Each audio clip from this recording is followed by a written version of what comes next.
Make the ground shake.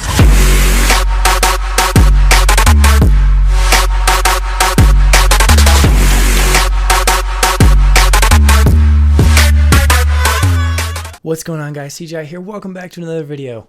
Been a long time, but we're back now. For now, anyway. So what I have today is an unboxing. Where I work is an awesome place, and they have a lot of equipment there that I probably shouldn't be around because I want to buy. And so I bought something, and it's not packaged, but I got the Yamaha AG06. So what this is, from what I understand, it is literally a mixer audio interface hybrid thing. It's literally a mixer, but it also has USB, so that it can go straight to the computer instead of going to an audio interface and then to the computer. Which is what I've currently, which is what I used to do in the past before I got this AT2020 USB. Was I used a Behringer mixer going into a Scarlett 2i2, and you had to deal with two different gain levels from the mixer, and then the gain level from the audio interface, which was the Scarlett, and it was just kind of a big pain.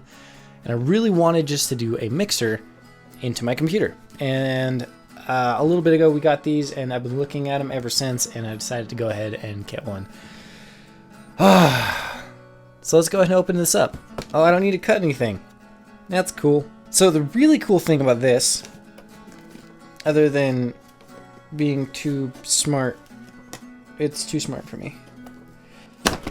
Okay, I got it.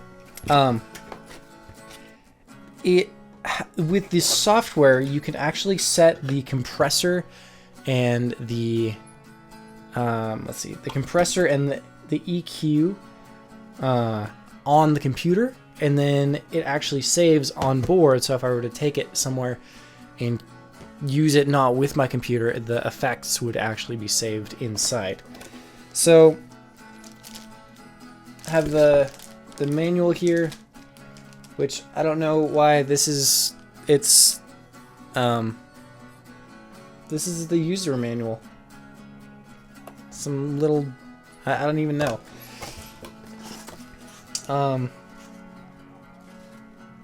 The other cool thing about this is that, from what I understand, it has Yamaha. Oh, it comes with a cable. That's nice.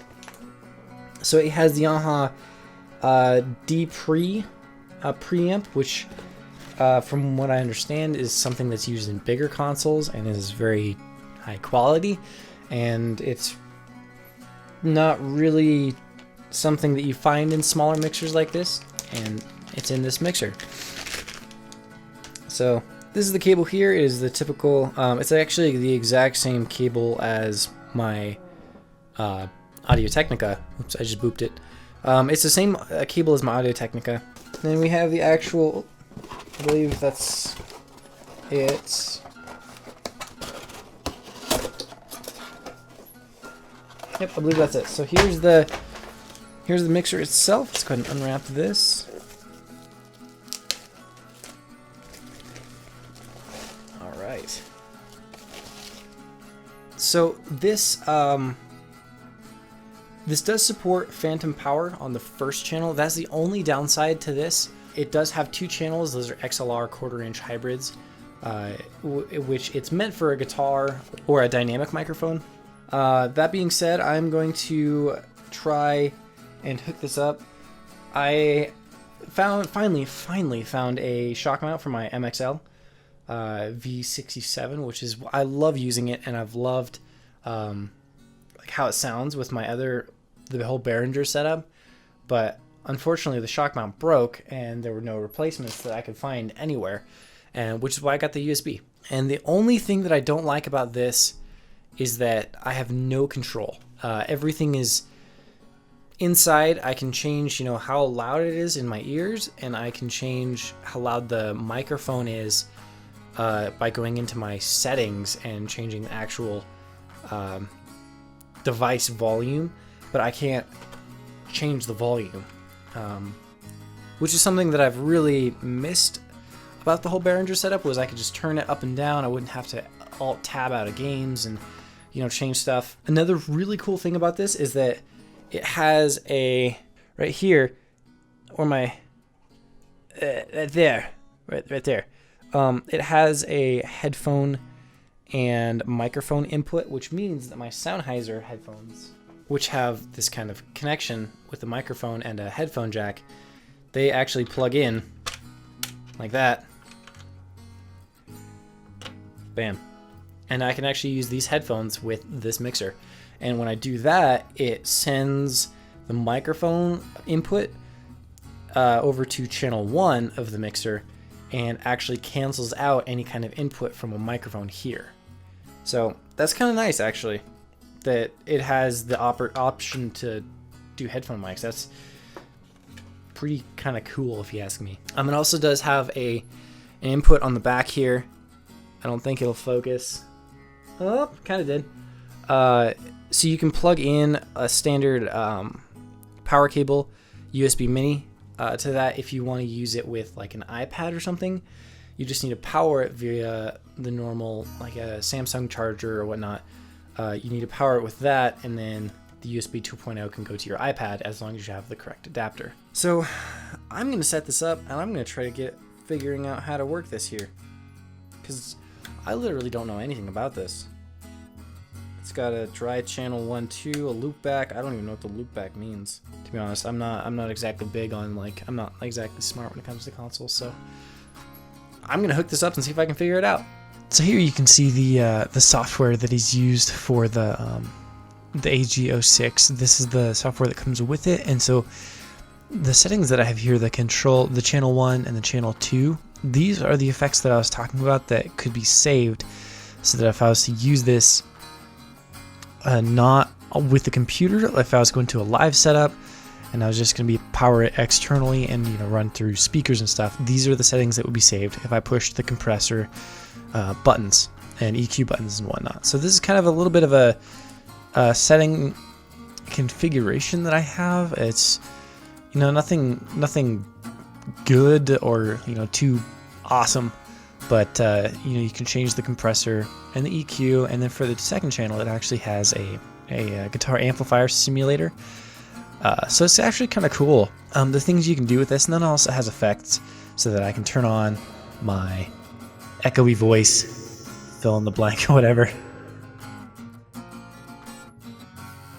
And here is a picture of the AG06 that's on my desk right now. That's where there's a pen right there. But I just wanted to show you kind of what it is that we're looking at, just so I can show what it is I'm talking about while I'm talking about it. So the initial thing that really confused me was this dry channel 1 through 2 input mix and loopback option.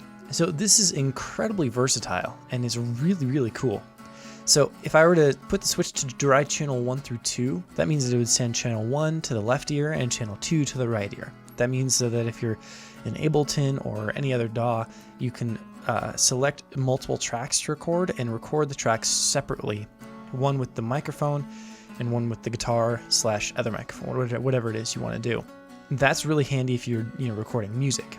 If you want to do the input mix, that means that it sends both channel 1 and channel 2 both to the left and right. So it mixes both channels into one track and sends them to both ears. So there's no one to the left ear and then 2 to the right ear. It's all to both ears. And this is handy if you're just, you know, using it for Skype or talking to people, you know, doing, I personally use this most often because it sends the compressor and EQ as well as the effect, and it also mixes both channels. Because if you were to select channel 1 through 2 and then you're on Skype or anything that uses stereo, your voice would only be coming through the left ear, and so that's kind of awkward.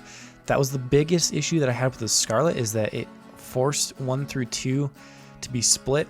It didn't allow a mix option, and so I had to mono every time that I recorded something. I would have to mono that track, and it was just an annoying second step. Well, you know, it wasn't a huge deal, but it was just kind of annoying. And the loopback option actually sends the computer sounds to your through your microphone channel.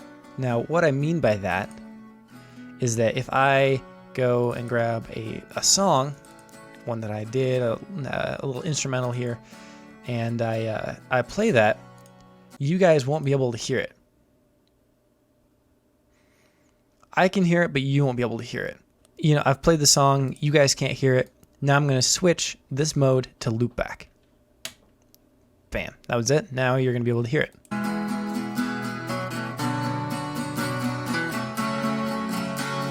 And remember, this is all coming through the microphone channel. Let's see if I can open up Audacity. That might actually help demonstrate this a little bit better. So I'm monitoring right now, right? I can hit record. You're hearing my voice right now. This is me. Woo! That is my little voice right there. So now I'm going to pull up that song, hit play.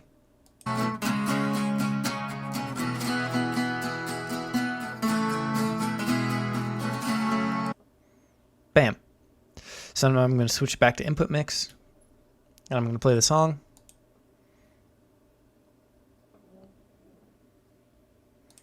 Nothing, right?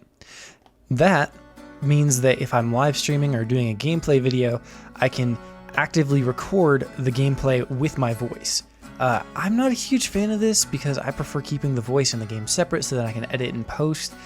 But if you're doing a live streaming and you want to send the auxiliary, which is like your phone, you can plug your phone in there and have it play music. If you want to send that through your microphone mix, you can do that. And then you can also select, you know, the volume of the CD, and this is the feedback from the computer into your headset there. So, and then your overall volume in your in-ears and then your monitors. So if I wanted to send music through my phone, I could do that. I would just have to select Loopback and then it would play to my stream. So that is an option of a way of doing it. I'm not a huge fan of that, but it is something that you can do. It's really cool. And so then I can also, you know, just turn on my effect with the button. Notice how I wasn't pushing anything. I can, I don't even think I can turn it on through here. That's kind of just a little, and you can see with the compressor, like if I make a loud noise, as I snap my fingers, you can see the gain reduction working there to help avoid peaking. And one thing that I do want to mention is that technically all of this is inside the board. This software is inside the board right now. So this is not the board sending the computer sounds and then the computer applying all of this. Because you can tell on the board, if I'm snapping and there's a loud noise, the peak light doesn't show up when the gain reduction pops on. This is all inboard, and then what you're hearing, what the computer is receiving is post-processing. It's after all of this is affecting the audio track. So that's kind of a cool little neat little thing that they did there, and it's really ingenious, and I love it. So you can adjust the EQ, make it really loud, make it like super bassy, super high pass filter. That's about it.